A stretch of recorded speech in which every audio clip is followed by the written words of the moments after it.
বিদ্রোহী কবি নজরুল সৈয়দা সুরাইয়া। হে কবি নজরুল, তোমার অমর বিদ্রোহী কবিতার অনবদ্য সৌন্দর্য মুগ্ধ আমি।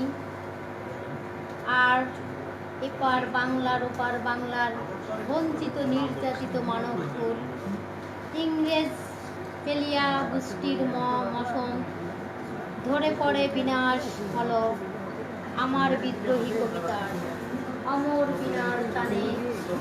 আবারও জেগে উঠুক নিখিল বাংলার ঘুমন্ত নির্যাতিত মানবতা শ্রদ্ধাই হাসানে। অমর কাব্যের বিলাসিতায় তুমি ডুবে যাওনি তবু, তুমি বিদ্রোহী গগন ভুবন বিদিন ধরা, তুমি ইসরাফিলের বাসী। হে মানবতার কবি, তোমাকে সালাম, হাজারো সালাম। গ্রহণ করো এই বাংলার অগণিত মানুষের ভালোবাসার ফুল, মহান বিদ্রোহী কবি নজরুল। হে নজরুল, হে কবিতা অমর বিদ্রোহী, হে নজরুল। সৈয়দা সুরাইয়া ম্যাডামকে সহায়তা করলেন, ধন্যবাদ জানাই। যারা কথা বলছেন পাশাপাশি বুঝতে হবে এদের ক্ষুধা লাগছে, ক্ষুধার জন্য আমাদের এখানে ব্যবস্থা আছে, দিয়ে দিব, অসুবিধা নেই। তো কথা বলি, আমরা কথা কম বলি। আমরা এখানে আমাদের অনেক সিনিয়র মানুষ আছেন, বাংলাদেশের প্রকৃত সব মানুষ এখানে আছেন। আমরা ওনারা অনেক বিষয় খেয়াল রাখেন। আমরা চাই যে আমরা অন্তত এখানে ভদ্র থাকি। এবার কথা বলতে আসছেন আজকের অনুষ্ঠানের বিষয়বস্তু আমাদের এই যে কাজটা আমরা করলাম, এই যে ছোট একটা বুকলেট তৈরি হলো ইংলিশে, নিউট্রিশন কেন্দ্রিক, এবং এই টোটাল জিনিসগুলি যিনি সহজ করে দিয়েছেন, অনেক কাজ করে দিয়েছেন পরিশ্রম করে কঠোরভাবে। এবং ওনাকে আমি 30 বছর ধরে চিনে আসছি, প্রায় ওনার টেবিলে যেতাম, নানা যেখানে তিনি যান আমি সেখানে যাই। আমরা ওই জাহাঙ্গীর সহ একাধিকবার, একবার জাহাঙ্গীর আহমেদের বাসা খুঁজে পাচ্ছিলাম না। আমি একটু আগে একটা চিকন গলি আরামবাগে, পরে আমি আগে, আপনি কি মনে আছে আপনার পিছনে ছিলেন, আপনি বাসা করছেন, আমিও বাসা করছিলাম। পরে আমাকে আসেন, আমার সাথে আসেন, আমি একদম বের করে দিলাম। পরে দেখলাম যে নার্গিস চমন ছাদের উপর, হ্যাঁ আমরা চিনি করলাম। জাহাঙ্গীর আহমেদের বাসা যাচ্ছিলাম আমি আপনার, হ্যাঁ। তো সেই আমাদের আব্দুল মুকিত চৌধুরী ভাই আজকের অনুষ্ঠানের বলা চলে ওনার কারণেই এই প্রোগ্রামটি সেট হয়েছে। ওনাকে শুকরিয়া জানাই। যে কাজটা আমার করা দরকার অনেক কাজ, কিন্তু সেটা অনেক সহজ করে দিয়েছেন তিনি। এই বিষয়ে কথা বলবেন। আমাদের অনেক কাজ আছে, নিশ্চয়ই তিনি আগে থেকে জানেন যে কতটুকু সময় উনি নেবেন। কথা বলতে আসছেন বিশিষ্ট নজরুল গবেষক, কবি, নজরুল একাডেমির সাথে সম্পৃক্ত, অনেক কাজের সাথে জড়িত আছেন দেশে, আব্দুল মুকিত চৌধুরী।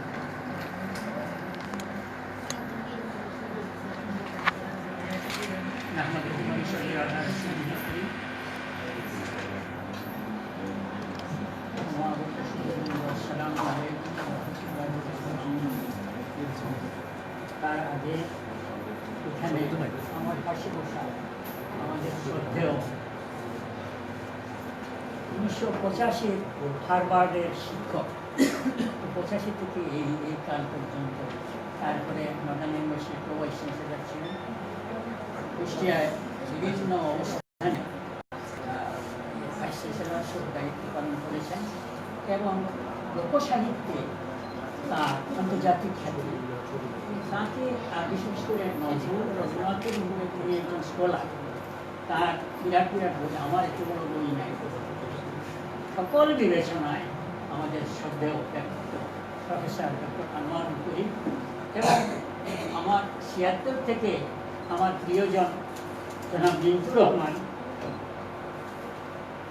নজরুল একাডেমির নেতৃত্বে দীর্ঘকাল এবং গতিশীল নেতৃত্ব, এই নেতৃত্বে আমরা অনেক কিছু কাঙ্ক্ষিত জায়গায়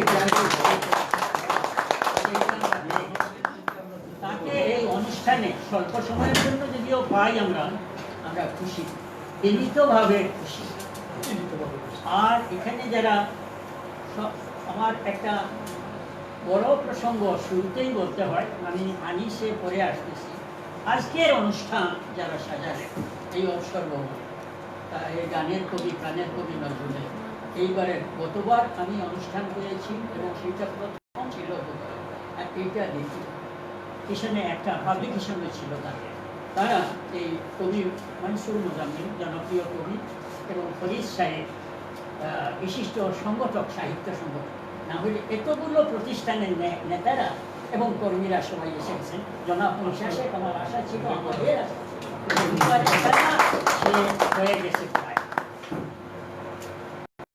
সে শব্দটি হয়ে গেছে প্রায়ের সাথে কোনো ব্যক্তির ক্ষেত্রে না নজরুলের ক্ষেত্রে আমরা তিনি ব্যবহার করি আমি সবিনয়ে অনুরোধ করব যারা ভবিষ্যতে কোথাও বক্তব্য পেশ করবেন আমার বিনীত অত্যন্ত হাম্বল অনুরোধ থাকবে আবেদন থাকবে সে শব্দটি পরিহারযোগ্য তিনি ব্যবহার করবেন তাহলে সেখানে যারা নেতৃত্বে আসেন কবি জনাব আলম হোসেন জনাব মহিউদ্দিন আকবর আমাদের প্রিয় কবি লুৎফুল হাসান বাবু সেই রেডিওর যুগে তাকে পেয়েছি দিলওয়ার হাসান ভাইয়ের ওখানে বহু আগে 90-এর দশকে রেডিওতে রেগুলার এবং রম্য বক্তাও তো তিনি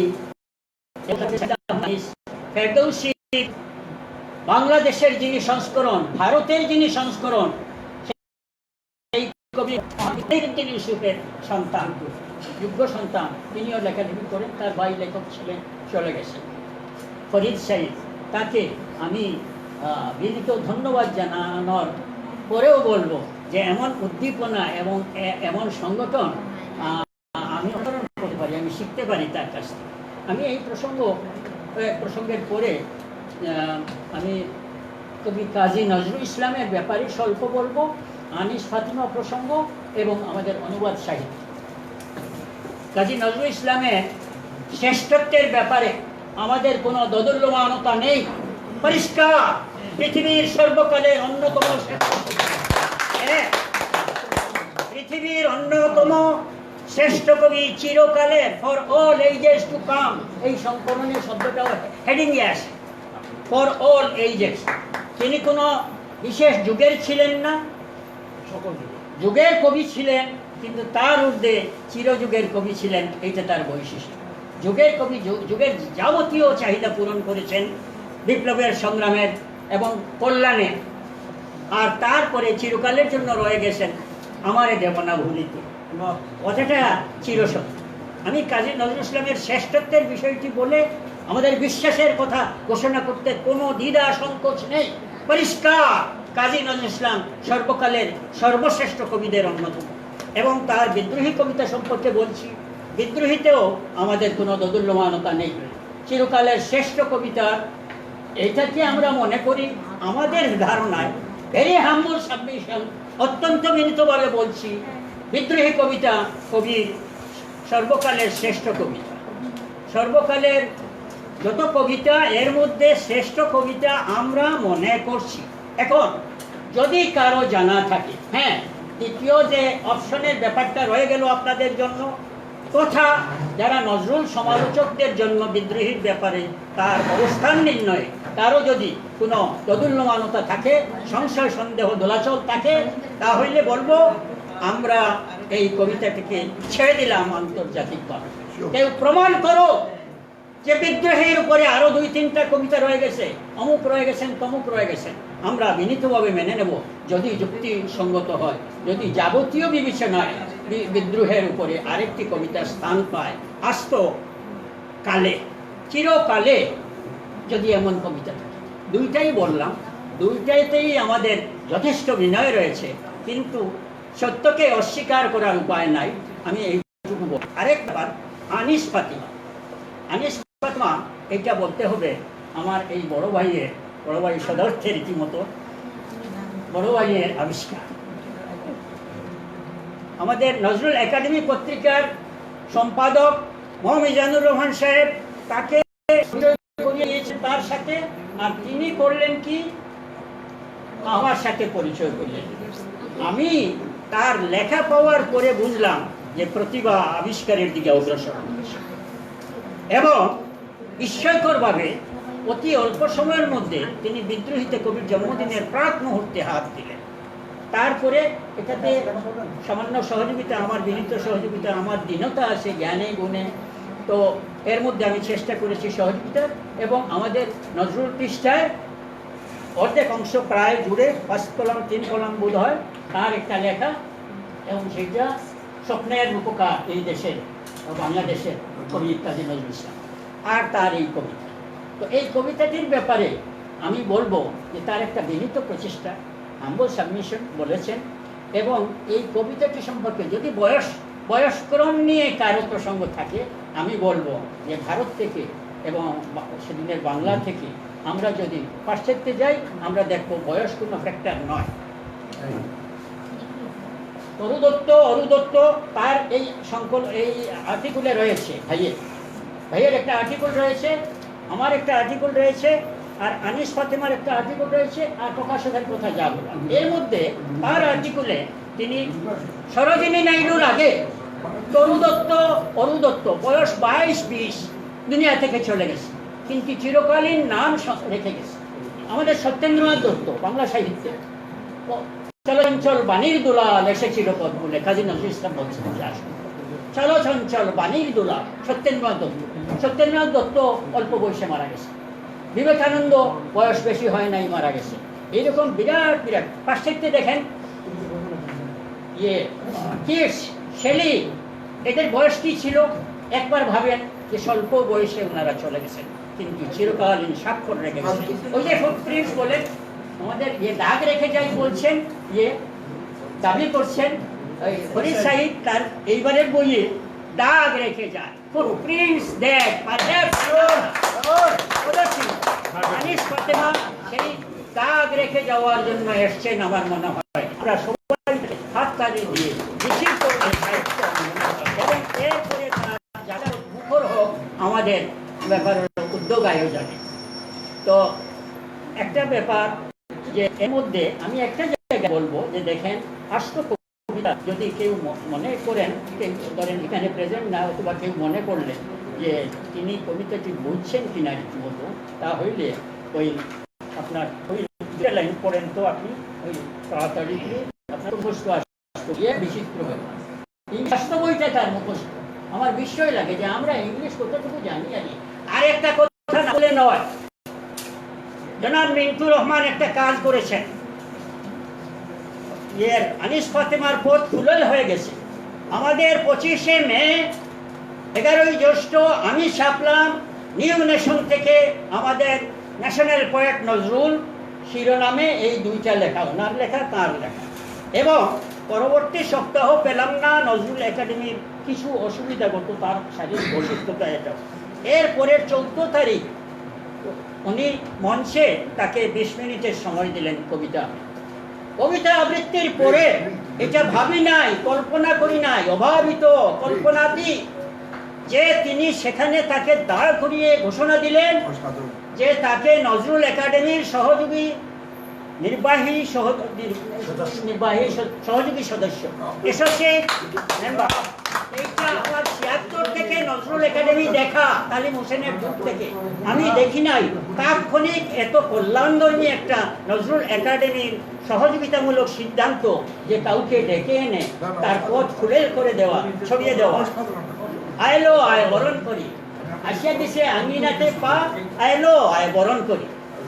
তো আমি সবাইকে ধন্যবাদ জানাচ্ছি, আমার বিনীত ধন্যবাদ। সবসময়ই আমি বলি যে আমার এখানে অধ্যত্বের ব্যাপার নাই, কিন্তু সত্য কথা কার্পণ্য করবো না। নজরুলের অবস্থান যা, বিদ্রোহী কবিতার অবস্থান যা, সেইটা বলবো। আর সবচেয়ে সুন্দর একটা ব্যাপার থেকে যাচ্ছে, এই বইটি এরা প্রকাশ করেছে কবি মনসুরুল আহমেদ এবং ফরিদ সাহিদ। এইটা একটা ইতিহাস হয়ে রইল। আমার চোখে 76 থেকে এখানে আমি সাহিত্য সভায় যাই, কিন্তু কোথাও বিদ্রোহীর বিচ্ছিন্ন আলাদাভাবে এই কোথাও কমেন্টারি সংযুক্ত করে এবং বিশিষ্ট ব্যক্তিদের কমেন্টারি সংযুক্ত করে বিদ্রোহীর পরিবেশন অত্যন্ত অঙ্গ সৌষ্ঠব দিয়ে এইটা বিরল নয়, একক করেছেন আমার মনে হচ্ছে। অনেক ধন্যবাদ। আসসালামু আলাইকুম ওয়া রাহমাতুল্লাহি ওয়া বারাকাতুহু। আলোচনা আমাদের মুকিত ভাই নিজে একজন মৌলিক কবি নজরুল উপরে সারা জীবন কাজ করেছেন, মানে নিজের পরিবারকেও তিনি এত সময় দেন। অসাধারণ মানুষ। তো আমাদের আনিস ফাতেমা যে কাজটি আমাদের করে দিয়েছেন, এটা জাতির জন্য একটা বিশাল কাজ। শুধু জাতির জন্য, বিশ্বের মানুষের জন্য, বিশ্বের দরবারে নজরুলকে পরিচয় করে দেওয়ার মতো একটা অসাধারণ কাজ করেছেন। এই বইটি আমরা করেছি। আরও অনেক কাজ হয়তো আমাদের ক্ষুদ্র প্রচেষ্টা, হয়তো এরপরে অনেকে অনেক কাজ করবেন, হয়তো তাকে পুজো একসময় আমরা পাবো না। হ্যাঁ, যে নজরুল একাডেমি তাকে এই মানে অ্যাসিস্ট্যান্ট এডিটর বানিয়ে দেওয়া এত দ্রুত, তো এই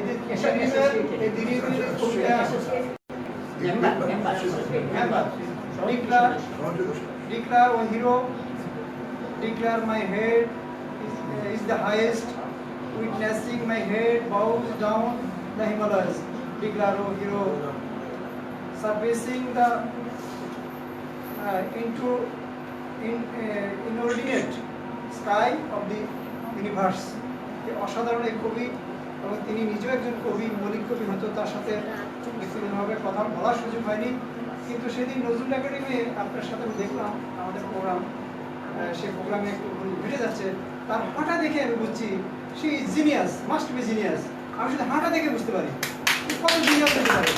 অ্যাবরজিনিস যারা ছিল স্যার, অ্যাবরজিনিস আপনি পড়েছেন, অ্যাবরজিনিস আদিম পুরুষ যারা, তাদের ফুট স্টেপ দেখে চিত্র শিক্ষিত না অশিক্ষিত, গরিব না ধনী, তারা যদি ওইটা বুঝতে পারে, আমরা মানুষের হাঁটা দেখে শিখবো না কেন?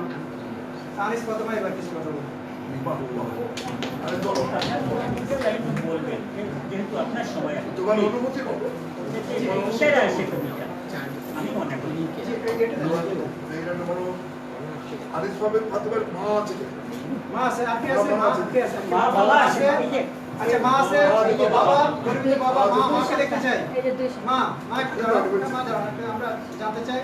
আর দুটি ছেলে আসছিল, কে এরা? হ্যাঁ, ওনার সন্তান। হ্যাঁ, আর কে? হ্যাঁ, ওরা কি হয়? বাহ, সুন্দর সুন্দর। আমি খুব খুশি হলাম যে পরিবারের মধ্যে সম্পৃক্ত করা। আমরা অনেক সময় কি কবিতা লিখি, বউ জানে না, স্বামী জানে না, এইভাবে লিখি, পালায় রাখি সবকিছু, কিন্তু তিনি তার পরিবারকে উপস্থিত করেছেন। আনিস ফাতেমাকে তার অনুভূতি ব্যক্ত করার জন্য। জি, বসেন।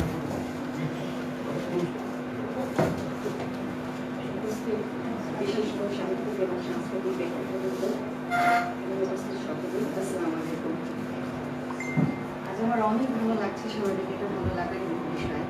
এবং প্রথমে আমি যেটা বলতে চাই যে গানের কবি, প্রাণের কবি নজরুলের পক্ষ থেকে, আপনাদের সবার পক্ষ থেকে আমাকে যেই শ্রদ্ধা, সম্মান বা ভালোবাসা, স্নেহ যা দেওয়া হচ্ছে, এর সম্পূর্ণটাই আমি উৎসর্গ করছি আমাদের জাতীয় কবি, আমাদের বিদ্রোহী কবি,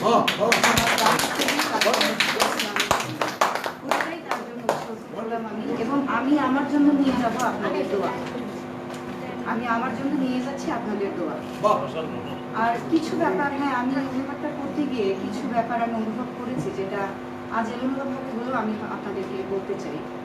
সেটা হচ্ছে, আমি ছোটবেলা থেকে লেখালেখি করি, এর মাঝখানে মিজানুর রহমান ভাই, ওনার সাথে আমার পরিচয়, দীর্ঘদিনের পারিবারিক সূত্রে ওনার সাথে আমার পরিচয়, ওনার মাধ্যমে ডক্টর আনোয়ার করিম স্যার, তার সাথে আমার পরিচয় হলো, এরপর আব্দুল মুকির চৌধুরী স্যার, এভাবে অনেকের সাথে আমার পরিচয় হলো, এবং তাদের উৎসাহে উদ্দীপনায় আমি আমার লেখালেখি চালিয়ে গেলাম। তো আমি কাজী নজরুল ইসলামকে কতটা ভালোবাসি সেটা বলতে চাই না, because in that regard I am speechless. আমার ভাষা নেই, আমার ভাষা নিয়ে এটা বোঝানোর যে আমি আমার কবিকে কতটা ভালোবাসি এবং তার কাজ আমার কতটা ভালো লাগে। আমার আগে যারা বিদ্রোহী কবিতার অনুবাদ করেছিলেন, তারা আমাকে উৎসাহ জুগিয়েছেন, তারাই হচ্ছেন আমার সোর্স অফ ইন্সপিরেশন। আমি নিজেও তখন ভাবলাম যে একটু চেষ্টা চালিয়ে দেখি, আমি যে কবিতাটা এত ভালোবাসি, যে কবিতাটা আমার এত ভালো লাগে, এবং আমি ফিল করি যে বিদ্রোহী কবিতাটা অ্যাকচুয়ালি প্রত্যেকের কবিতা, আমি এটা ফিল করি, এটা প্রত্যেকের কবিতা। তো আমিও একটু বিনীত প্রচেষ্টা চালালাম। আমার সাহায্য করলেন ডক্টর আনোয়ার করিম স্যার এবং আব্দুল মুকির চৌধুরী স্যার। আমি অনুবাদটা করলাম, আমার এই অনুদিত রিবেল সেটা রিগনেশনে ছাপা হলো। এরপর আমি কৃতজ্ঞ থাকলাম নজরুল একাডেমি কর্তৃপক্ষের প্রতি, সেখানে তাদের নজরুল টিভি আয়োজিত একটা অনুষ্ঠানে আমাকে সেই কবিতাটা আবৃত্তির সুযোগ করে দেওয়া হলো।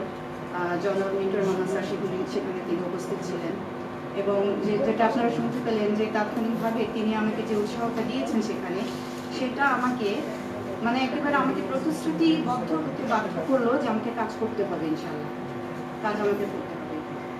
আর একটা বিষয়, এই কবিতাটা অনুবাদ করতে গিয়ে আমি যেটা ফিল করেছি, অনুভব করেছি, আমার মনে হলো যে এই যে এই কবিতাটার প্রত্যেকটা লাইন বুঝতে গিয়ে, প্রত্যেকটা শব্দের অর্থ বুঝতে গিয়ে আমার মনে হলো যে এই কবিতাটা সেই কাজী নজরুল ইসলামের জন্মের আগে থেকে, অনেক আগে থেকে শুরু করে উনি চলে যাওয়ার পরেও আজও এবং আদিকাল সারাটা মানে যুগ যুগ ধরে কবিতাটা রয়ে যাবে, কবিতার আবেদন রয়ে যাবে। কারণ কবিতার মেসেজটা এরকম, ভাষাটা এরকম, কবিতায় কবি যা বলতে চেয়েছেন সেই কথাটা এরকম, এটা কিন্তু যুগ যুগ ধরে রয়ে যাবে।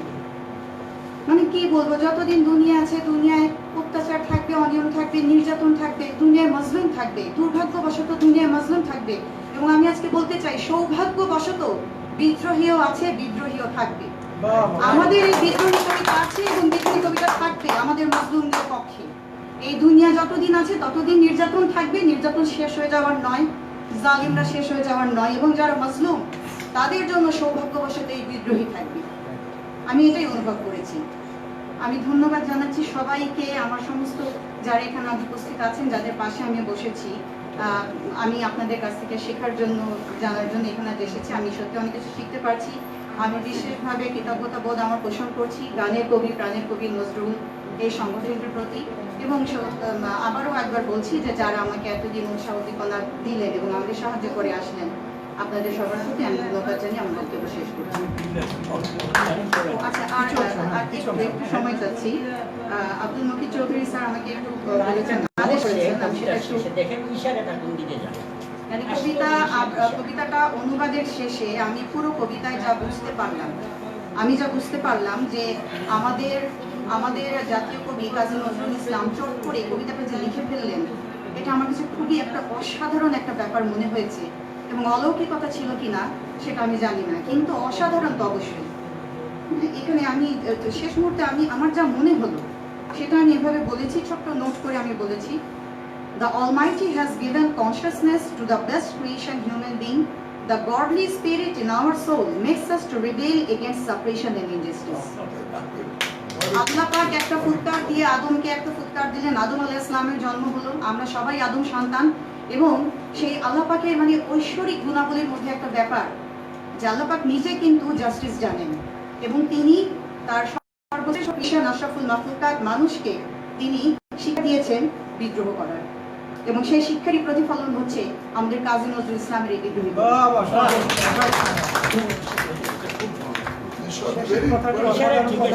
অসাধারণ একটি ল্যাঙ্গুয়েজ। মজলুম থাকবে, নাশক থাকবে, শোষণ থাকবে, কেমন থাকবে, এবং এই ফাইট করার জন্য এই কবিতাটি আজীবন কেমন কাজে লাগবে। এবার আমাদের আনিস ফাতেমা আপনাকে ধন্যবাদ জ্ঞাপন করবেন, এবং আমাদের বহুদিন ধরে এই সাহিত্য অঙ্গনে কাজ করছেন, যেমন ছড়ায়, তেমন কবিতায়, তেমন সম্পাদনায়, তেমন প্রকাশনায়, তেমন চিত্রশিল্পে। আমার গানে বসা কবি ছড়াকার মহিউদ্দিন আকবর।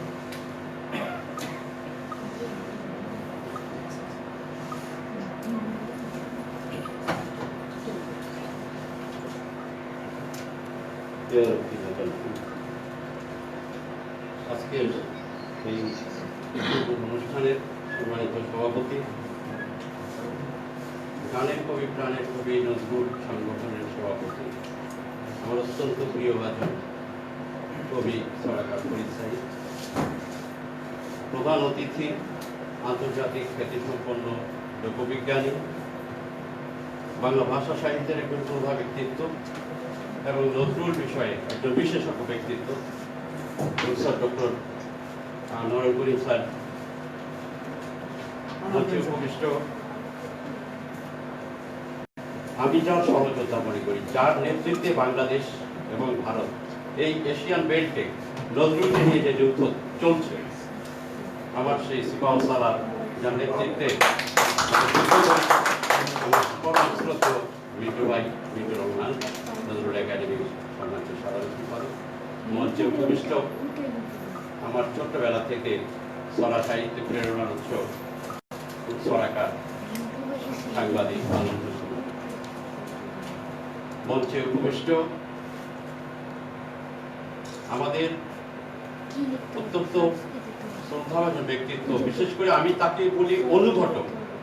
বাংলা ভাষা সাহিত্যে ঢাকা শহরে অনেকগুলো ঘটনা ঘটেছে নজরুলকে নিয়ে, সে 80-র দশক থেকে। এই ঘটনাগুলোর পেছনে সামনে যিনি অনুঘটকের গুরুত্বপূর্ণ দায়িত্ব পালন করেছেন আমাদের মুকিত ভাই, মুকিত চৌধুরী, আব্দুল মুকিত চৌধুরী। তিনি সামনে না থাকলেও পেছনে থেকে যে কাজগুলো করেন, এই কাজগুলো আমাদের সাহিত্যে অনেক অনেক বড় অবদান রেখেছে। আমার অত্যন্ত প্রিয় মানুষ মঞ্চে উপবিষ্ট আছেন আরেকজন প্রখ্যাত ব্যক্তিত্ব, বিশেষ করে বাংলাদেশের প্রকাশনা জগতের একজন উজ্জ্বল নক্ষত্র আমাদের সৈয়দ আহমেদ আনিস ভাই। আমি তার আমার কথা সবাই স্মরণ করেন, আমি স্মরণ করছি। আসলে তিনি বাংলা ভাষা সাহিত্যে যে কাজটুকু আমাদেরকে দিয়ে গেছেন, আমরা তাকে সেভাবে সংরক্ষণ করতে কতটুকু পেরেছি, আমাদের কতটুকু যোগ্যতা সে ব্যাপারে ছিল বা আছে, এটা কিন্তু প্রশ্নবিদ্ধ। কারণ মনিরুদ্দিন ইউসুফ আমাদের সামনে প্রথম পারস্য সাহিত্যকে নিয়ে এসেছেন অনুবাদের মাধ্যমে। এর আগে বাংলা ভাষা সাহিত্যে পূর্ব পাকিস্তান থেকে শুরু করে বাংলাদেশের স্বাধীনতার পর আজ পর্যন্ত এভাবে আমাদের সামনে আসেনি। পরবর্তীতে করেছেন আমাদের ভারত ইরান এমবেসির মাধ্যমে কিছু কাজ হয়েছে এবং সেই কাজের সাথে আমাদের মুকিত বাহিনী জড়িত। কিন্তু মনিরুদ্দিন ইউসুফ সাহেবের আগে আর কেউ করে, এটা সবচেয়ে বড়। জি জি হ্যাঁ, সেটাই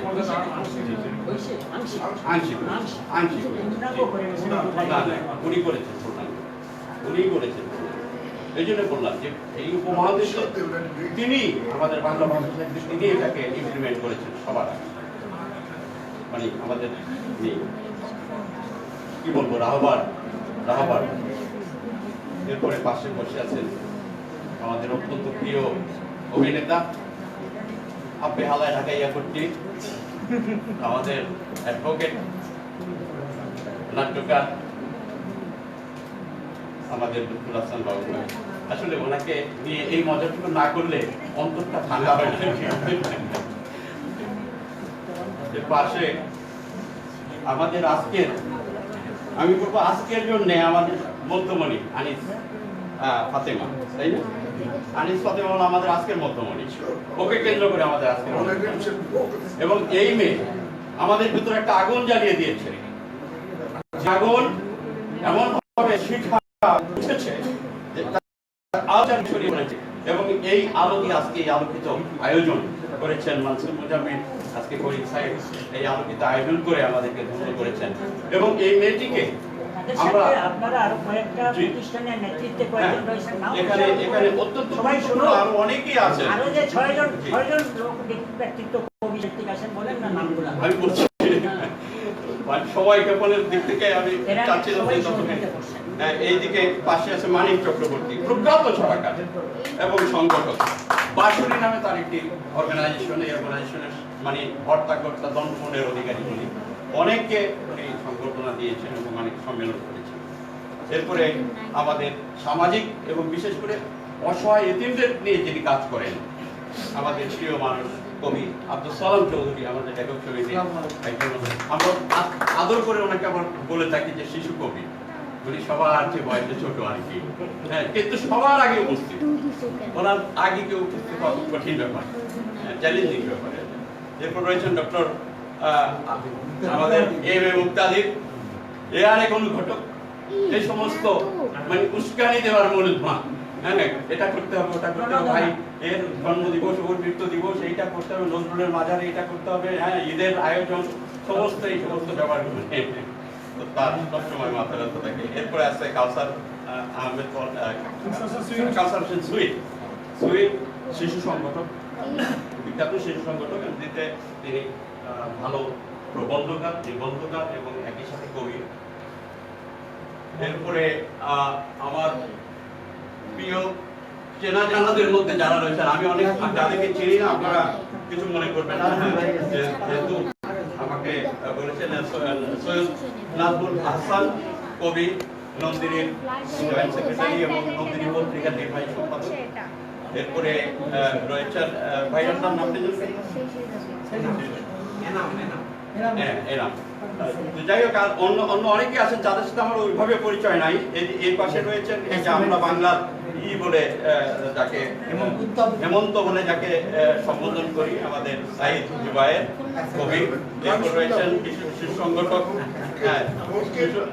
মফিদ ভাইয়ের কারণে এই পরিচয়টা করিয়ে দিতেই হচ্ছে আর কি, তা নাহলে এই সময়টা আমি শুরু করতে চাচ্ছিলাম না।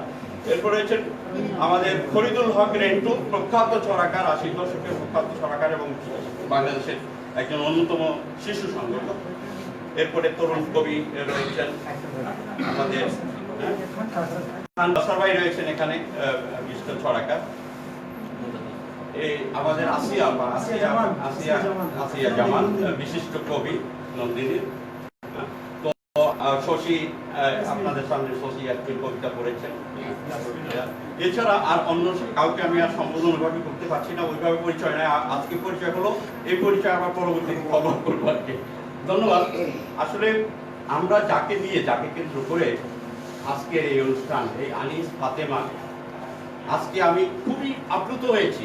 আমি আপ্লুত এই কারণে যে মা বাবাকে সাথে নিয়ে, হ্যাঁ, ভাই বোনকে সাথে নিয়ে, দুটি সন্তানকে সাথে নিয়ে, মানে 3 প্রজন্ম এখানে উপস্থিত হয়েছে। 3 প্রজন্ম এখানে উপস্থিত হয়েছে এবং তাদের পরিবারে নজরুলকে কতটুকু ভালোবাসে এবং ভেতরে ভেতরে আনিস ফাতেমা যে নজরুলের সাথে কিভাবে মিশে গেছে, এটাই সত্যি আজকে প্রমাণিত। এবং আমি জানি না, অনুবাদটা আমার এখনো দেখার সুযোগ হয়নি, কিন্তু আমি এতটুকু অনুভব করি যে আমাদের কবি আব্দুল মুকিত চৌধুরী যেখানে এটার সাথে রিলেশন নেপথ্যে তিনি এটা দেখেছেন এবং এটা দেশের শীর্ষস্থানীয় পত্রিকা নিউ নেশনে প্রকাশ পর্যন্ত করেছেন। সুতরাং এই অনুবাদের ক্ষেত্রে আমার স্কোপ আছে বলে আমি মনে করি না। শুধু এতটুকু বলতে চাই যে অনুবাদ সাহিত্যে আমরা অনেক পিছিয়ে আছি। আজকে বাংলা ভাষা সাহিত্যের যে শক্তিমান লেখকরা বাংলাদেশে আছেন, লেখাগুলো যদি অনুবাদ হয়ে আজকে বিশ্ব সাহিত্যের দরকার যেত, তাহলে বাংলাদেশের স্ট্যাটাসটা আরো অনেকটা বেড়ে যেত। আপনারা জানেন, বাংলা ভাষা সাহিত্যের দিক থেকে, বিশেষ করে ভাষার দিক থেকে শ্রুতির যে মাধুর্যের কারণে ইউনেস্কো 1 নম্বর স্ট্যাটাসে দিয়েছে বাংলাদেশের বাংলা ভাষাকে। আর প্রচলিত ভাষা হিসেবে 5ম স্থানে আমরা আমাদের, এটা কম কথা নয়। সুতরাং আমাদের সাহিত্য কোন পর্যায়ে যাওয়ার মতো যোগ্যতা রাখে বা কতটা সাহিত্যের মান, এটা কিন্তু আমরা কিছুটা অনুভব করি।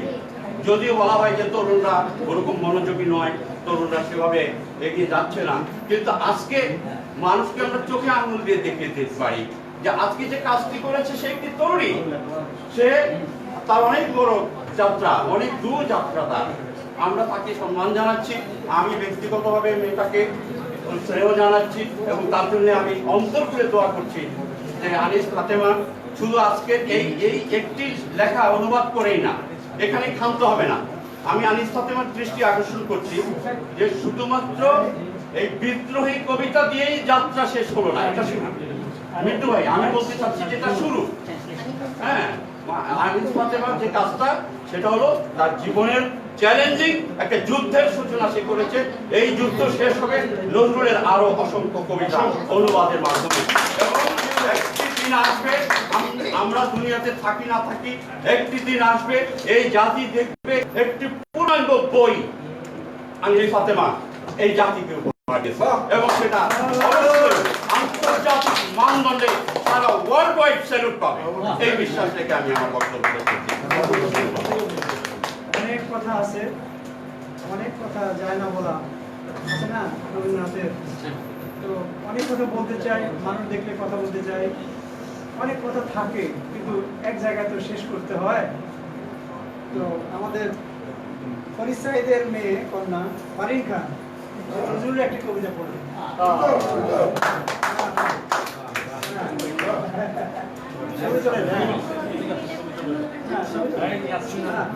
একটু আমরা শুনি বাচ্চাটা।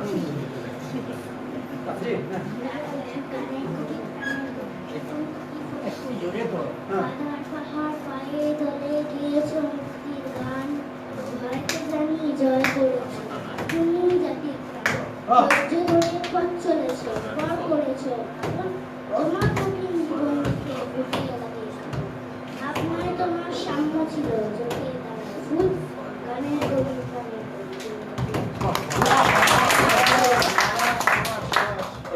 গানে তো বাবা নজরুল, ধন্যবাদ। ও খুব সাহসী গানের হ্যাঁ এই ওয়ার্কিং কাউন্সিল অফ ওয়ার্কিং বাংলাগিরির মঞ্চে সে উঠে যায় ডাক দিলে, সেখানে সে পড়ে, কোনো ধরনের ভয়, চিন্তা, টেনশন তার মধ্যে কিছু কাজ করে না। আমার আমার দরকার এমনই দরকার। এদিকে এসো আমরা এতক্ষণ নানান ধরনের কথাবার্তা শুনলাম, একটু একটা মজার আলোচনা শুনি এবং মজার ভাষায়। যে ঢাকায় আমরা 500 বছর আগে থেকে এই ঢাকায় আমরা আছি, সেই ঢাকার ভাষা যিনি ধরে রেখেছেন আমাদের প্রিয় ভাই, ওনার একটা প্রাগৈতিহাসিক হাসি আছে, সেটাও তিনি দিবেন। সাথী নাট্যগোষ্ঠীর বস্তা সমাচার সহ অসংখ্য নাটক তার আছে। আপনারা যারা 50 অতিক্রম করেছেন তারা তার সেই সময়ের টেলিভিশনের অনুষ্ঠানগুলি দেখেছেন, গণশিক্ষা কার্যক্রমে, সেখানে প্রায় তাকে দেখতেন আপনারা। এরপর নানান অনুষ্ঠানে, নানান মিডিয়া তাকে আপনারা দেখবেন। অ্যাডভোকেট লুৎফুল আহসান বাবু ভাই, নজরুল কবিতা পরিষদের, জি, নজরুল কবিতা পরিষদের সভাপতি।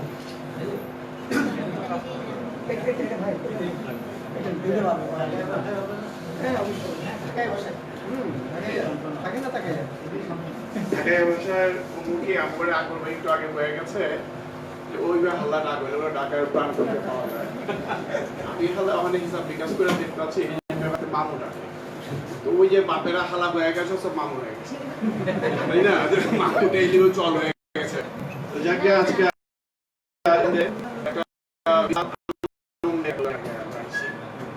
আমি মাদারি হয়েছি, আমার থেকে বড় আছে সারেরা, আমার ছোট দিয়ে আছে পারলামটা কইরা ফেলাইছে আমগো সাইডে আর পাঁচশো বোঝানো।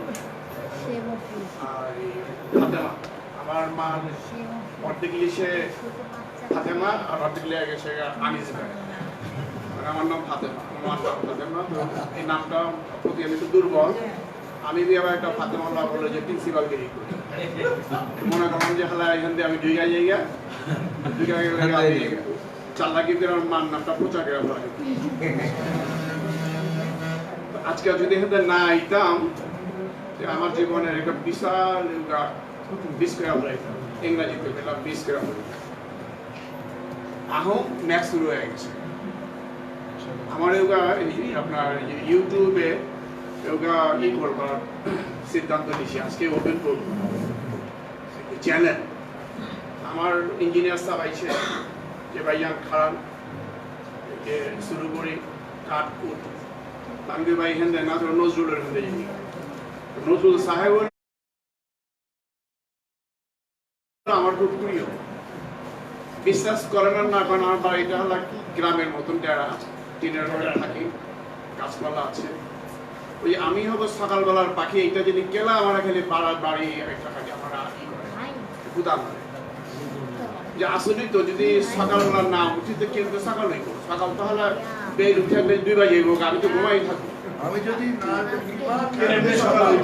তোমার ফলা না উঠলে সকালে কেনতে জানি গিয়ে জি স্যার। তো এই যে এই পড়াটা আমার এত খোঁচা, তো নজরুল তো চেনা অনেক বেশি তো যেমন লাগে না, এইটাই তো চেনা সহজেই চেনা যায়। উনি কি করবার চাইছে আমাকে রবীন্দ্রনাথ স্যারে, উনি আপনি ইয়ে নোবেল প্রাইজ পেয়ে গেছে, বাংলায় তো পাই নাকি, ইংরাজিতে পাইছে। গেলাম এটা ইংরাজি করতে হয়েছে, ইংরেজ সাহেব ইংরাজি পড়ছে দেখছে দিছে, নতুন সাহেবের লেগে ইংরাজি করে আউগায় করেই নেই কেউ বাজাপ্ত কেউ আউগায় পারে নেই, কেউ আউগায় নেই, কেউ আউগাইলেও দামায় থেকে দিছে। তো এখান থেকে ফাতেমা বেগম আবার একেবারে জান দিয়া ফেলাইছে, মানে জান দিছে, জান দেয় নাকি জান দিছে, ফাল দিছে। এই ফালটা হলো আমরা যদি দিয়া পারতাম, কিন্তু পারানো দিই নেই কেউ। এখান থেকে হলো জুতা আবিষ্কারের কাহিনী, যেটা উনি কেমতে করলো আমরা কেউ করা পারলাম না। আমরা ব্যাপার থেকে তো আফসোসে আছি, কারণ ইংরাজি দিয়ে কলম তো ব্যাপার কি পারি, মাকে আউ হয়ে পারি নাকি কেলা। ওরে বাবারে বাবা, বিদ্রোহী কবিতার বইতে যা যা শব্দ হানছে, এই শব্দ ভাই আমি কত ডিকশনারি কাটবো, ডিকশনারি কাটতে কাটতে জীবনের চুল ডাবা করে যাবো, পাইকা যাবো, মইরা যাবো। বইটা এখান থেকে হয়ে গেছে, যার জন্য আজকে গর্বিত ওনার বাপে, গর্বিত ওনার মা, গর্বিত ওনার সন্তানরা, গর্বিত বুঝে স্বামী আছে। ভাই আছে সরি চাচা তো ওনার ব্যাপারতে গর্বিত ব্যাপারতে লিয়ে এসে আমরা চুপে লেখি বাপে দেখলেন দৌড়ে মারে মায়ের দেখলেন দৌড়ে মারে আর বউ তাহলে কথাই কইবার সাথে তার পিছিয়ে ব্যাপার লিখতে 50 সাইড পার হয়ে গেছে কিতা আছে কাম ওদিনকে কোনো শোনা আমার কয়েক যে বয়স কত আমি বয়সের কথা বলি কেন এখন como 50 বছর 1 সেকেন্ড পরে 1 সেকেন্ড বাইরে গেল বয়সের কথা করে লড়ি পারে 50 হইলে আমি আর সাইডে যাব না 50 এ সারা জীবন থাকবো আর যে 40 আছেন 40 ই থাকবে বয়স থামায় দেন এই যে বয়স থামায় দিলে আমি 50 এ গালা 70 হইলে কি 50 30 হইলে কি 50 50 এ ভদ্রলোক এক কথা 50 এ উগা ইজ্জত পাওয়া যায় চেয়ার পাওয়া যায় সম্মান পাওয়া যায় মাইসের ইংরেজিতে আঙ্কেল কয় বলেন কি ভাই ভাই করে আঙ্কেল কয় আঙ্কেল কয় তো মজা লাগে আবার কেউ কোন নানা বি কয় আমরা কেমতে আঙ্কেল হয়ে গেলাম নানা হয়ে গেলাম রাত্রি এসবি পেলাম না ওদিন আমি হয়তো সকালবেলার পাখি কইরা আইছি খুব আফসোস সময়ের লোল পারে মগার এই সময়ের ধরে রাখবার গেলে কিছু কাম করানো লাগে সৃজনশীল কাজ যাহা লেখক সাহেবরা কবি সাহেবরা কইরা যায় সাংবাদিক সাহেবরা টাকা পয়সা খেয়ে এদিক করে তাদের লেখক সাহেবরা করে না কিন্তু আমার দুর্ভাগ্য আমার লেখকরা লোর পারে এই হালুয়া রুটি তার পিছে এইটা ওইটা লোর পারে তো লোর পারতে নজরুল আর রবীন্দ্রনাথের কাছে যা পারে না যতই লোর পারে নজরুল এমন একটা সম্পদ উনি ওনার সম্পত্তির লেগে কান্দেন ওনার সংসারের লেগে কান্দেন ওনার একটা বড় চাকরি দেন মন্ত্রী বানায় দেন কান্দেন উনি কাঁদছে বিশ্বের লেগে ওই যে আবার করে গেছে ইংরাজিতে ওইটা বাংলাবি করছে যে শোষিত শাসিত থাকবই সমাজে তো দুটো শ্রেণী থাকবই মধ্যে শ্রেণী কোনো আমেন না যারা শোষিত ওরা শোষণ কইরা যাইব শোষিত হয়ে থাকবার যারা শাসিত শাসন কইরা যাইব মধ্য হলার এদিক ওদিক ব্যালেন্স করতে হবে তার কোনো কিছু করা পারবে না এই দেশে শোষিত সমস্ত এই দেশে গেলে সারা বিশ্বেই থাকবো কোন সময় আমরা কোন সময় আমরা সুন্দর সমাজ পাইছি তাহলে লড়ি পারছি সুন্দর সমাজ গড়ানোর লেগে আতুরি সাগর এইটা ওইটা আমরা জোগাড়ি করছি মাগার এই শোষিতবিহীন সমাজ আমরা পাইনি কি এটা পাবো না জীবনে গণতন্ত্র লেবাছে স্বৈরতন্ত্র লেবাছে মহাস্বৈরতন্ত্র চলবে অনন্তকাল কবি লেখকের কলম্বি চলবো রবীন্দ্রনাথকে ভালো করে পড়লে নজরুলকে ভালো করে পড়লে ওনা করে ভালো করে পড়লে মনে হয় যে বাংলা সাহিত্য হলো শব্দই নেই কি লিখবো তারপরও তাহলে 200-300 নাটক লেখা ফেলাইছি তারপরও তো আপনার 500 600 1000 12000 2000 লেখা ফেলাইছে নাই কেমতে আছে এই বাংলার আনাচে গানাচে আকাশে বাতাসে বেবাখানি শব্দ ঘুরতে আছে দরণ লাগবো নজরুল সাহেব যেভাবে ধরে ফেলাইছে বিদ্রোহী কবিতা এমনই কবিতা এটা খালি পৃথিবীর শুরু পৃথিবীর শেষ এই বিদ্রোহ দিয়ে আটকে ফেলাইছে বিশ্বাস করেন আমি ছোট মোটো বড় কথা বললাম এই বিদ্রোহ যে শুরু করছে পৃথিবীর শুরু পৃথিবীর শেষ বিদ্রোহ কিন্তু থাইকা গেল গা আল্লাহ রাব্বুল আলামিন কইছে যে তুমি যদি তোমার অধিকার আদায় না করা পারো তা আমি কেমতে তুমি ও অধিকার কিন্তু বিদ্রোহ মানে এই না যে টাকটা ফালাই দেবো আমরা এখানে অপব্যাখ্যা করে টাক ফালাই দেবো চুল ফালাই দেবো নাক কেটে দেবো টেনশনে আমরা ছেড়ে দেবো অপব্যাখ্যা বিদ্রোহ হলো তুমি তোমার অধিকারটা লিবা এটা পিঠে এলাও প্রেম দিয়ে এলাও সমঝোতা করে এলাও ঠইগা এলাও লেও আইন আমরা আমার অধিকারটা লেই লিবার তো না করেনি আল্লাহ ধন্যবাদ আমি বহুদিন পরে আমি 50 টাকা ধন্যবাদ জানাই এই আমরা সরকার দেখছি যে চেয়ার আছে সেই চেয়ারে বলে আমাদের আমি কিছু কমলা না অবলা লাইন সাথে না লাইন সাথে এবার আমাদের বিশিষ্ট অতিথি বীর মুক্তিযোদ্ধা বিশ্ব নজরুল সঙ্গীত শিল্পী কমিউনিস্ট সাধারণ সম্পাদক রবীন্দ্র একাডেমি ঢাকা এর সাথে আর কি শব্দ আমি যোগ করতে চাই বর্তমান যুগে মানে সাহসী ফেসবুকিস্ট বা বুকার যাই বলি ফেসবুকিস্ট বলা চলে আমাদের মিন্টু রহমান ভাই মিন্টুর রহমান ভাই এবার বক্তব্য রাখছেন, তার তাড়া আছে, তো তিনি থাকতে থাকতে আমরা ক্রেস্টটা দিতে চাই। দিয়ে দেবো? আনিস ফাতেমা ম্যাডামকে আমরা এই কাজের জন্য, নজরুলের এই যে কবিতা, এই অসাধারণ নির্মাণের জন্য, এটাকে ট্রান্সলেট করে আমাদের জাতির মধ্যে, তরুণদের মধ্যে, সবার মধ্যে পৌঁছে দেওয়ার জন্য, এই অবদান রাখার জন্য গানের কবি, পালের কবি নজরুল, ফরিদ সাইদ এবং মনসুর আমির আরও আপনারা সহ সবাইকে তাকে আমরা একটি ক্রেস্ট উপহার দিচ্ছি। তাই একটু দাঁড়াই আমরা কীভাবে নিব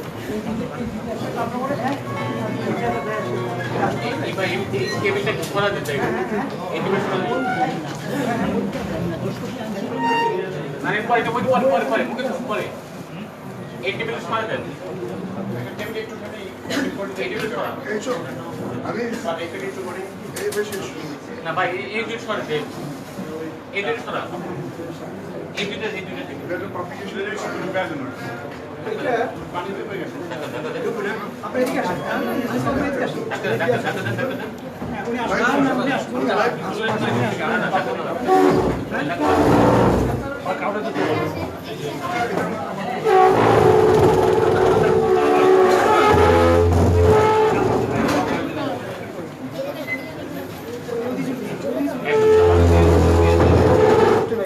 আসেন।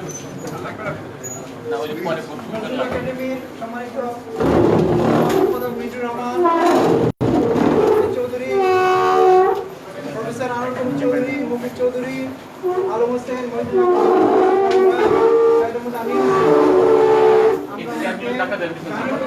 থেকে একটি ওনার কাজের অবদানের জন্য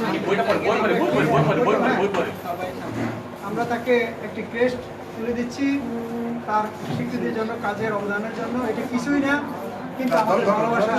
আপনি একটু ধরে এটা একটু ধরুন। Great moment. Great moment. Grateful to Mintu Rahman. একটা বিশাল মুহূর্ত। আমি জোরে জোরে হাত তালি দিই। জোরে হাত তালি, জোরে হাত তালি। নজরুল একাডেমি সাধারণ সম্পাদক যে আমরা সবাই তাকে নিয়ে আমরা গর্ব করবো। এটা একটা ঐতিহাসিক মুহূর্ত। আশীর্বাদ পেলে আনিস আমাদের সকলের জন্য মুখে পায়ে আছে দেখে সবাই আমরা তোমাকে নিয়ে গল্প করি ইনশাআল্লাহ।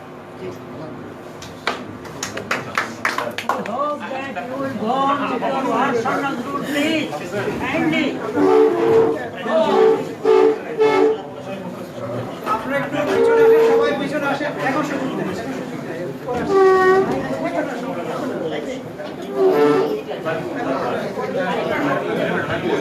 আপনারা সবাই পিছনে আসেন।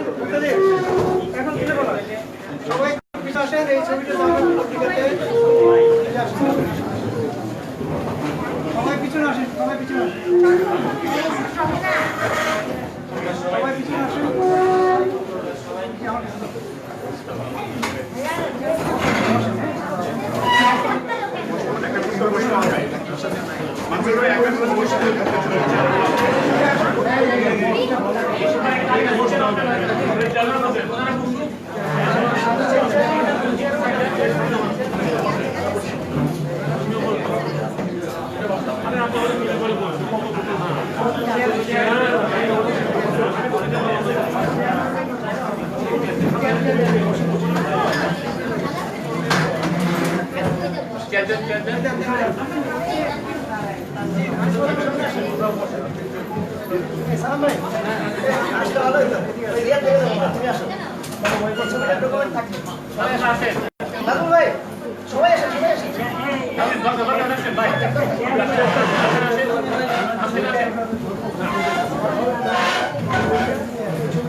সবাই ক্যামেরায়, হ্যাঁ হ্যাঁ ক্যামেরা দিকে তাকান সবাই।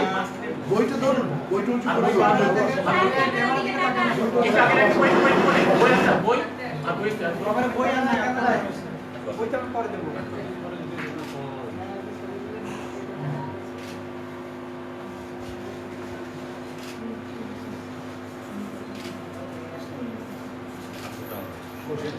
আমার নাই না আমার ছবি নাই এটা, বইগুলো দাও, বইগুলো দাও। এই ভাই আমি নাই বইগুলো দাও। এই ভাই আমার আচ্ছা, আমি আমার নজরুল একাডেমি সদস্য সেক্রেটারি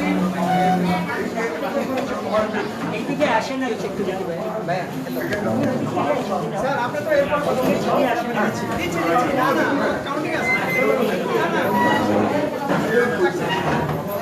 হ্যাঁ আমাদের অনুষ্ঠান শেষ হয়ে যাচ্ছে না অনুষ্ঠান শেষ হয়ে যাচ্ছে না শুধুমাত্র আরেকটি প্রোগ্রাম ধরতে হবে এই ভাই আমি নাই আমাদের এই 4:30 দিন ভাই তার বক্তব্য দিচ্ছেন এই আনিস ফাতেমাকে লঞ্চ করে আমাদের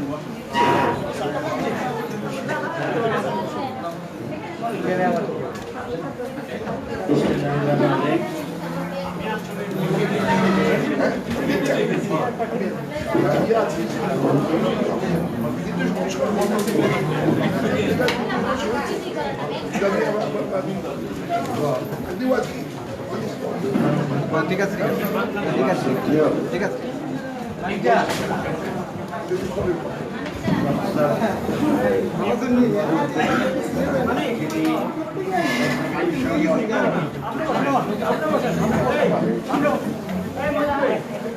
এবং অন্যান্য বিশেষ অতিথি যারা আছেন এবং বক্তা আছেন অতিথি আছেন উপস্থিত দেশে দেওয়ার জন্য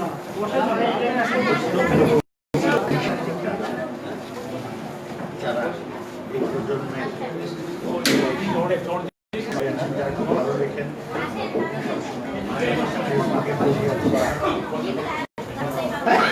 বাংলা একাডেমির বই মেলায় এবং আজকের তিনি এই অনুষ্ঠানের আমরা একটু আনিস ফাতেমা এবং সুধী। আজকে আমাদের মূল বিষয়টা হচ্ছে বিদ্রোহী কবিতার অনুবাদ। আমি একটু প্রসঙ্গ টানতে চাই যে 1993 সালে যখন আমাদের নজরুল একাডেমির 25 বছর পূর্ণ হয়েছিল, সুবর্ণ এই জয়েন্ট কি বলে এটা গোল্ডেন জুবলি আর একটা হলো সিলভার জুবলি 25 বছর, যেটা ওখানে এই বিদ্রোহী কবিতার প্রথম ইংরেজি আবৃত্তি শুনি আমাদের সুফিয়া কামালের ছেলে সাজিদ কামাল উত্তর আমেরিকায় থাকেন। তিনি ওখান থেকে এসেছিলেন, আর ভয়েস অফ আমেরিকা থেকে এসেছিলেন ওই মাসুম, ডক্টর রফিকুল ইসলামের ছোট।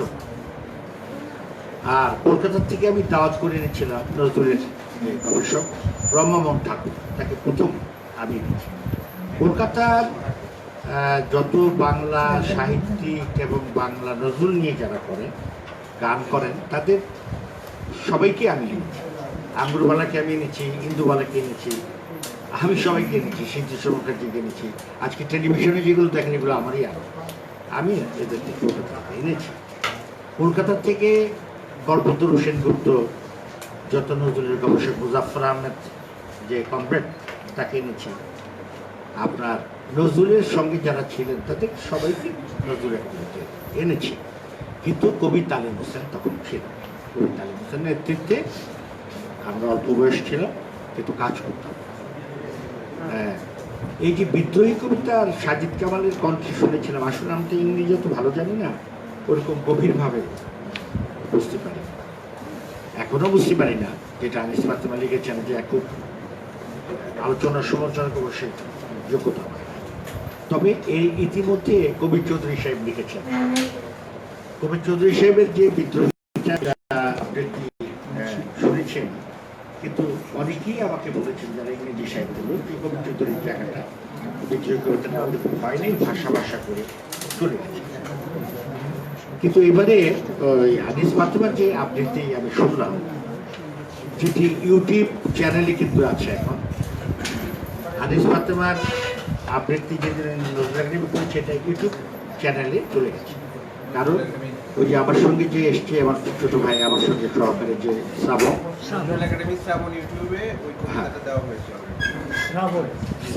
শ্রাবণ ইউটিউব কেন বলা হয় তার একটা কারণ আছে। ওখানে আমাদের শ্রাবণের কাছে নজরুলের যে সঙ্গীত ভান্ডার 1 কোটি টাকার মতো জমা, সেটা নজরুল একাডেমি ওর সঙ্গে জড়িয়ে ওকে বলেছে এটা আমাদের দিয়ে দাও, এটার সঙ্গে তোমার নাম যুক্ত থাকবে নজরুল একাডেমি শ্রাবণ। ওই আর্কাইভটা যদি কেউ না দেখেন নজরুলের অনেক কিছুই দেখতে পাবেন, আর যেটা নজরুল ইনস্টিটিউটে নাই বা কলকাতায় নাই বা ঢাকায়, যদি কোনোদিন সুযোগ হয় দেখতে। তাই যাই হোক, ওই আমাদের একটা ধর্ম যেটা আমরা লক্ষ্য করেছি, আমি এতদিন লক্ষ্য করছি, সেটা হলো যে আমরা গানের প্রতি সবাই বেশি নিবেদিত।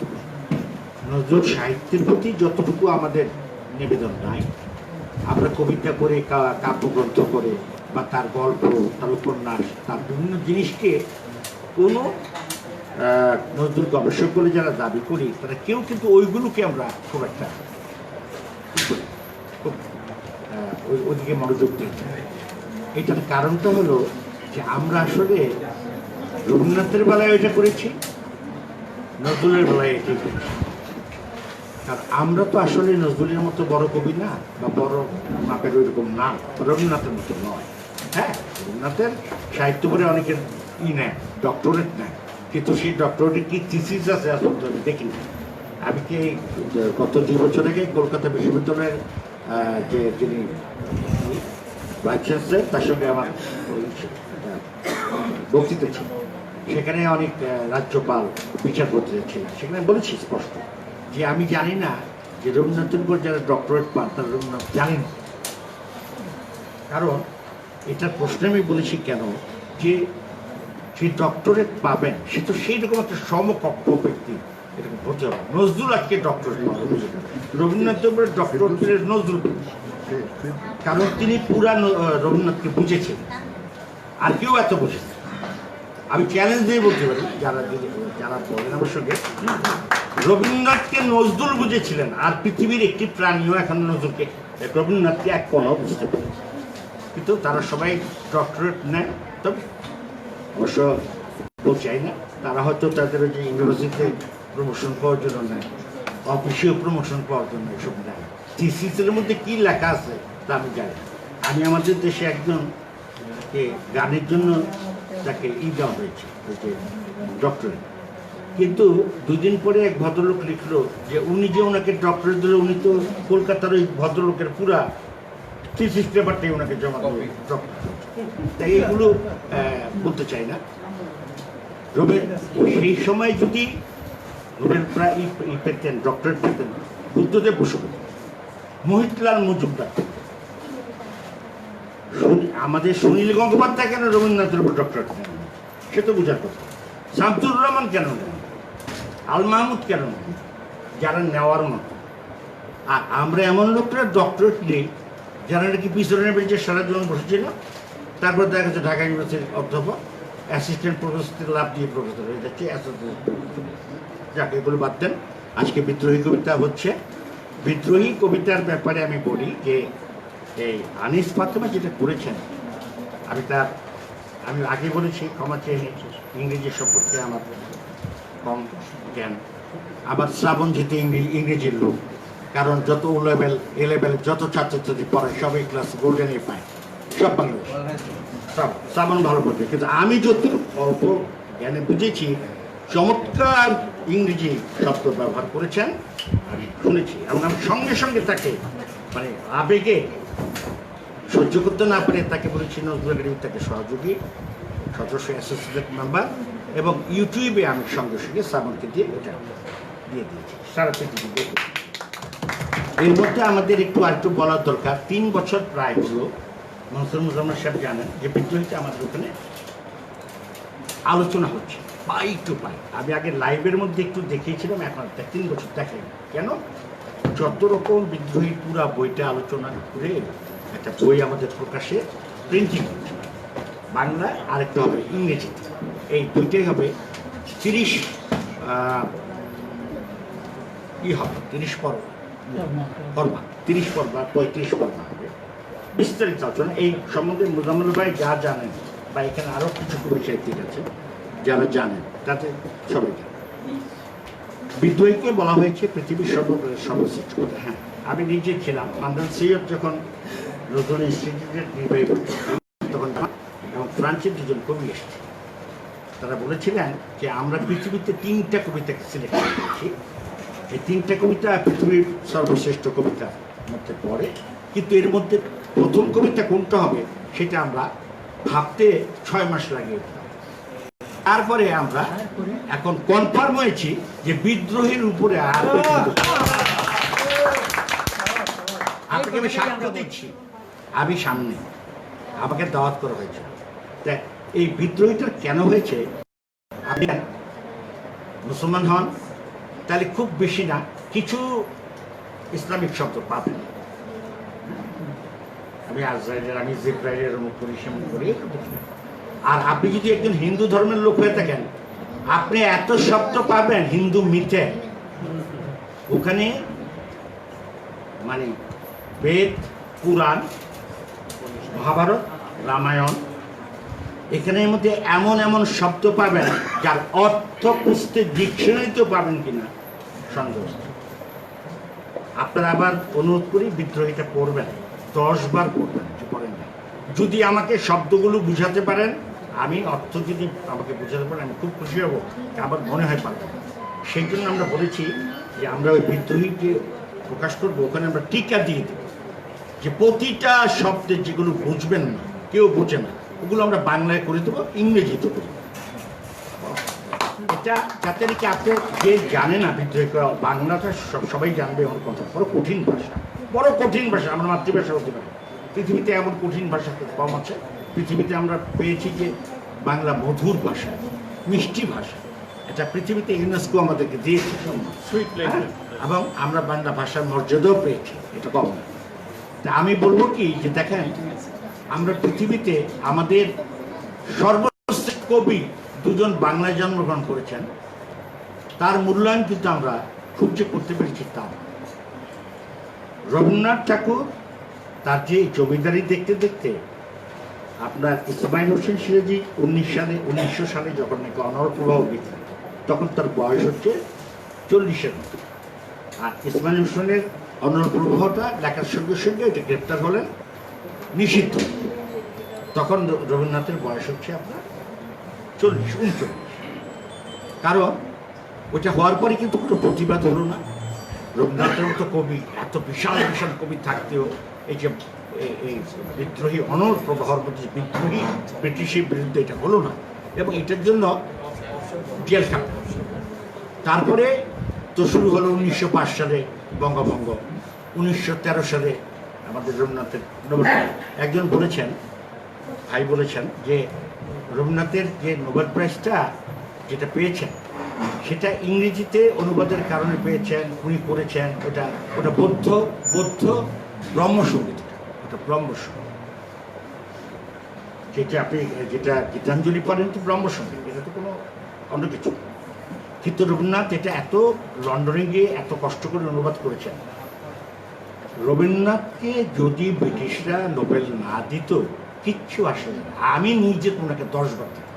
আমি ওনার মতো এত বড় কবি পৃথিবীতে কয়টা আছেন আমার সন্দেহ আছে।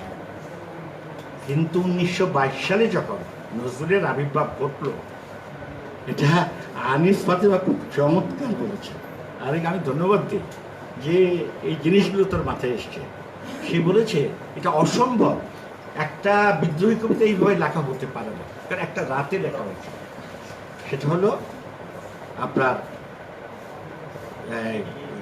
21 সালের ডিসেম্বরের শেষ সময়ে রাতে লেখা হয়েছে, আর 22 সালে এটা প্রকাশিত হয়েছে। এটা হওয়ার কথা ছিল ইয়েতে, এটা পত্রিকাটা বন্ধ ছিল, পরে বিজলি পত্রিকা এবং পরে অন্যান্য পত্রিকা।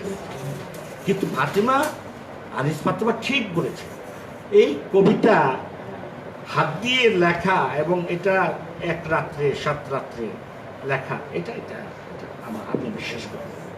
আমার মনে এই জন্যই সেই সময়ের লোকজন, মুসলমানরাও মানে ভীষণ নজরুলের প্রতি খেপা ছিল। ওই যে আমি ভগবান বুকে এঁকে দেই পদচিহ্ন, আমাদের মুসলমান তো মূর্খ সব, ওই সময় কোনো লেখাপড়া নেই। তোমার কি আল্লাহর উপরে পা দিছে কাফের, সেই মুসলমানই আবার যখন ওমন রমজানের রোজার শেষে গান বা আল্লাহ তো যার বউ নেই গান শুনেছে, বা ওমন রমজানের রোজার শেষে অপর পৃষ্ঠায় আপনার ইসলামের সদালয় এলো নবীর সদালয়, ফার্স্ট রেকর্ড ইসলাম, প্রথম ইসলামের, ওইটা শুনেই মুসলমানরা বলেছে পরবর্তীকালে, হাই রে আমরা কি ভুল করেছি, এ তো পীর কবি।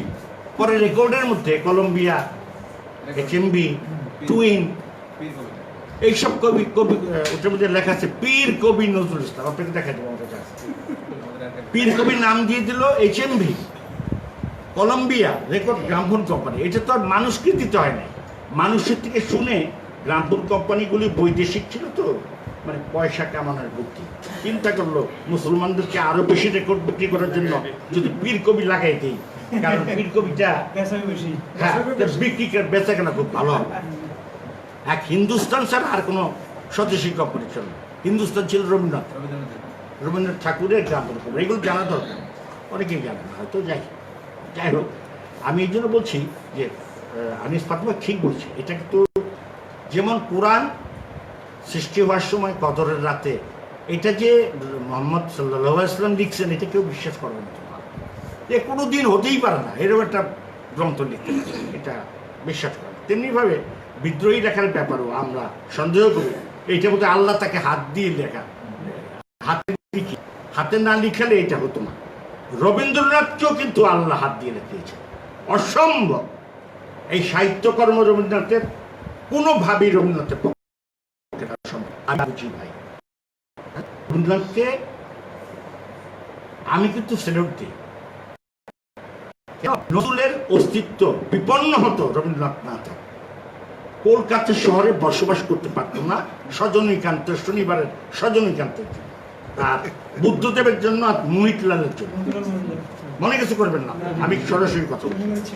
রবীন্দ্রনাথের ওই ধূমকেতুর মধ্যে সম্পাদকীয়টা যখন স্বাধীনতা ঘোষণা করলেন নজরুল, তখন ওই যে ওখানে একটা উনি যে একটা আয় ধূমকেতু আয় ওটা বলে দিলেন, সেটা। আরেকটা হলো বিদ্রোহী লেখার পরে মহিতলালরা চেয়েছিলেন যে দেখি তো কবিগুরু কি বলে, কবিগুরু কি বলে, কিন্তু কবিগুরু তো আর মহিতলালের মতো না, বুদ্ধদেবের মতো, কবিগুরু তো আর আকাশের কথা। তিনি চিন্তা করলেন এই কবিতাকে যদি না সম্মান করি তাহলে আমার নিজের রবীন্দ্রনাথের সম্মান থাকে না। তিনি পরেই সঙ্গে সঙ্গে পত্রিকায় সম্পাদকীয় লিখে নিজের পত্রিকায় কবিতাকে, নজরুলকে দারুণভাবে সম্মান জানিয়েছেন, বসন্তের কবি বলে। তার গোড়া, তার যে ওই বসন্ত নাটকটি, যে নাটিকাটি লিখেছেন, সেখানে কিন্তু প্রথম সংস্করণ যেটা ছিল, সেখানে ছিল রবীন্দ্রনাথ লিখেছিল বসন্ত এনেছে না কাজী জাতির জীবনে, প্রথম সংস্করণের তার লেখা, জাতির জীবনে বসন্ত এনেছে কাজী, তাই ওকে আমার বসন্ত নাটিকাটি উৎসর্গ করল। দ্বিতীয় সংস্করণে ওই যে সজনীকান্তরা ওটা ছিঁড়ে ফেলে দিয়ে একটা, ওই যে এখন যেটা দেখতে পান, আমার থেকে মুখস্থ লিখে নেন, আমি পড়ে দিচ্ছি, ওটা মিলিয়ে দেখবেন। জাতির জীবনে বসন্ত এনেছে কাজী, তাই ওকে বসন্ত নাটিকাটি উৎসর্গ করলো শ্রী রবীন্দ্রনাথ ঠাকুর, জোড়াসাঁকো ঠাকুর। এইটা ছিঁড়ে প্রকাশনা থেকে দ্বিতীয় সংস্করণে চলে গেছে, আর যাদের কাছে রয়ে গেছিল সেটা আমরা পেয়েছি। আমি পেয়েছি ইত্তেফাকের আসাদুদ্দৌলা রেজার ছেলের কাছ থেকে, নামই বলে ওই যে আরিফুদ্দৌলা ইত্তেফাকের চাকরি বললেন, এই যে এই ধরনের হয়েছে। কিন্তু রবীন্দ্রনাথের ঠাক্কায় সমস্ত কবিরা থরথর করে কেঁপেছে যে এই নজরুলকে যদি আমি না ই করি, আমার এখন 61 বছর বয়স, নজরুলের 22, আমি না করলে রবীন্দ্রনাথ, নজরুলও চালাক ছিলেন যে এই গুরুদেবকে যদি আমি না আমার সঙ্গে রাখি, মাথায় রাখি, তাহলে আমাকে কলকাতা কেউ থাকতে দেবে না। তাই তিনি গুরুদেবের বাসায় প্রতি মুহূর্তে চলে যেতেন, আর ওই রবীন্দ্রনাথও ছিলেন সাংঘাতিক, যে নজরুলকে বলে দিয়েছিলেন যে যখন তখন ও আসতে পারে, আর কেউ আসতে পারে, তাই করেছেন। এমনকি সত্যেন্দ্রনাথ দত্তের কথা বলা হয়েছে, রবীন্দ্রনাথ কিরকম দেখেন সম্মান দিয়েছে। আরে নোবেল তো রবীন্দ্রনাথ পেয়েছে, আর 10 বার নোবেল দিয়েছেন নজরুলকে রবীন্দ্রনাথ। ওখানে সত্যেন্দ্রনাথ যখন মারা যান তখন অনুষ্ঠান হচ্ছে, নজরুল আসছে, একটা বাচ্চা নজরুল, একের ফকিন্নির মতো, মনে কিছু করবেন না, ফকিন্নি এত না চাকর বাকর রুটির দোকানে চাকরি করে, ওরকম ছিল তার চেহারা। ওরকম ভাবে আসতেছে, এই কাজী এখানে এসো, এখানে এসো, কবি সাহিত্যিক সবাই বসে আছে। উপরে এসে সবাইকে সরিয়ে পাশের চেয়ার ছাড়ো, পাশে ও বসবে, কাজী বসবে, কাজী বলবে, সবাই রাগ। একটা পুচকা একটা বিদ্রোহী লিখছে, এখনই সে এত দাম রবীন্দ্রনাথ তাকে দিচ্ছে, কি ব্যাপার, খুব রাগ। কিন্তু রবীন্দ্রনাথের এই যে সম্মান দেওয়াটা কি ছাতা ব্যাপার ভাই? আপনি দিতে পারতেন? এখনই এতগুলি কবি সাহিত্যিক আছে, এর মধ্যে একজনকে অপমান করার প্রবলেম কত আছে মুসলমান জান, সবাই শুনতে পারে, আমি সবাই শুনতে পারি। তাকে হুগলি জেলে রাখার সময় give up hunger strike, our literature claims you. আরে our literature claims you. আরে আমাদের অন্য কিছু চায় না, সাহিত্য তোমাকে চায়। রবীন্দ্রনাথের মতো এত বড় সাহিত্যিক বলছেন যে লিটারেচার ক্লেমস ইউ। এটা যাতা কথা রে ভাই, কিসের নোবেল প্রাইজ? এটা তো নোবেলের চেয়ে শক্তিশালী। হিরোশিমা নাগাসাকিতে আর কি বোমা ফেলেছে, তার চেয়ে 100 গুণ শক্তিশালী রবীন্দ্রনাথ পুরস্কার নজরুলকে দিয়েছেন। আর নজরুল কি সম্মান দিয়েছেন সেটা শুনে নেন।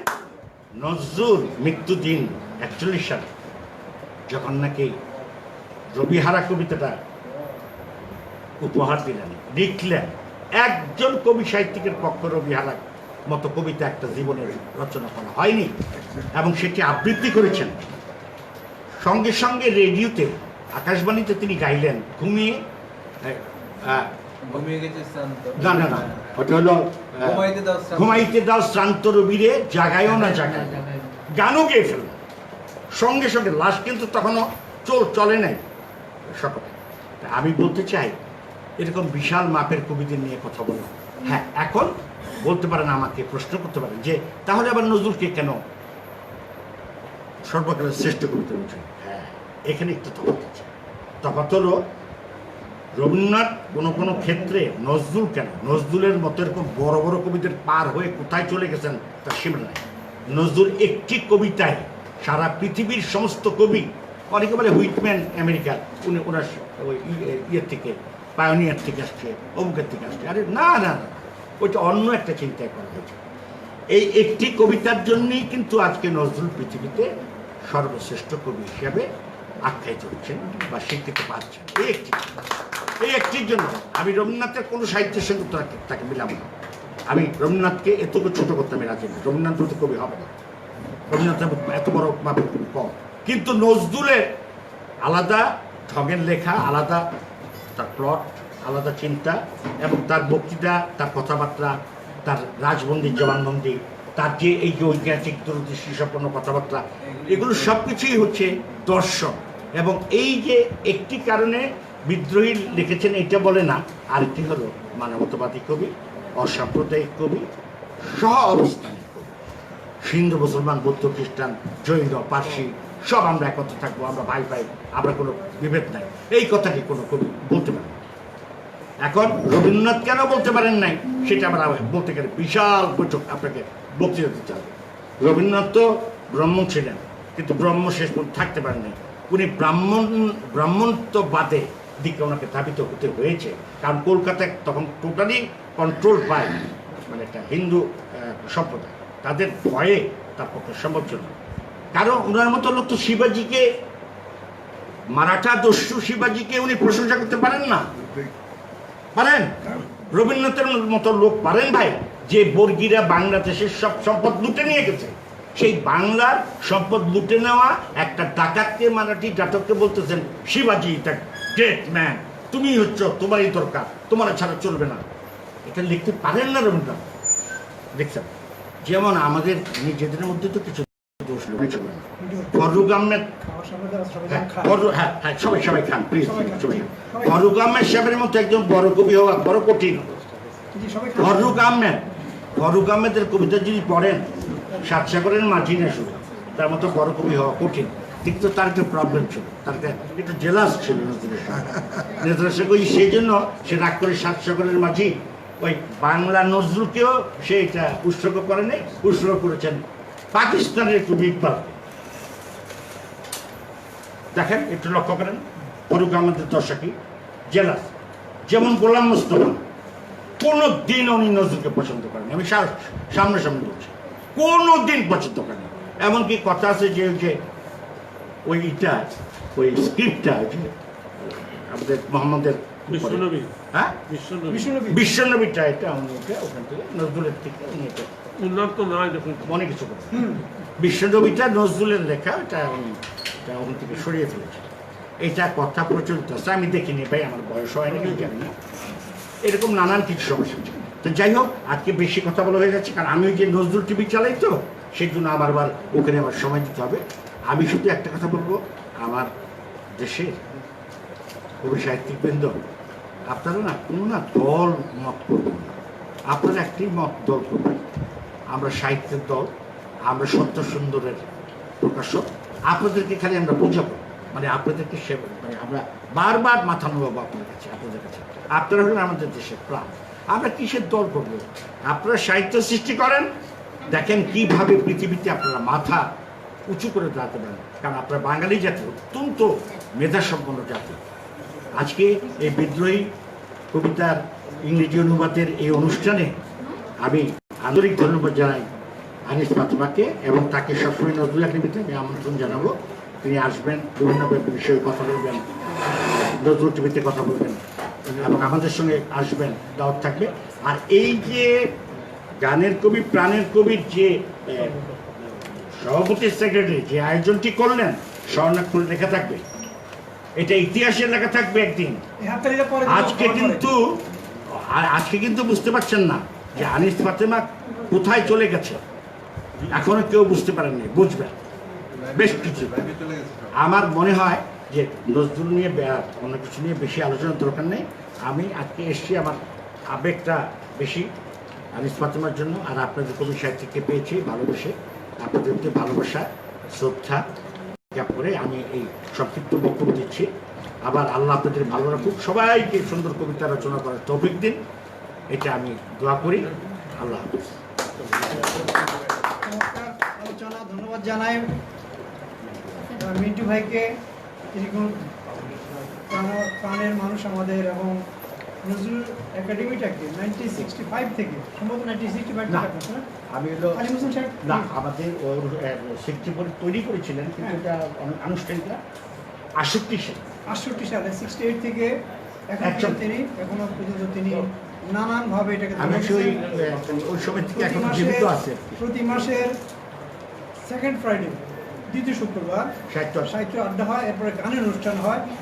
আপনাদের যাদের সময় আছে লেখাপাঠ করবে, সারা বিশ্বে চলে যায়, এইটা দাওয়াত দিয়ে দিলাম নজরুল একাডেমির পক্ষ থেকে। আমি এবার আমাদের এখানে মতিয়ারা চৌধুরী মিনু আপা আছেন, সায়মা খাতুন রিবা আছেন, ডক্টর সাবেক কূটনীতিক মাজাদার রফিকুন্নাসা আছেন, তারপরে বিশিষ্ট মুক্তিযোদ্ধা, বীর মুক্তিযোদ্ধা, সাধনা সংসদের প্রতিষ্ঠাতা দেলার হোসেন ভুইয়া অ্যাডভোকেট, আমরা এবং নাজমুল ভাই, ডাক্তার মুখার্জি, এরা অনেক অনেক পরিশ্রম করেছে।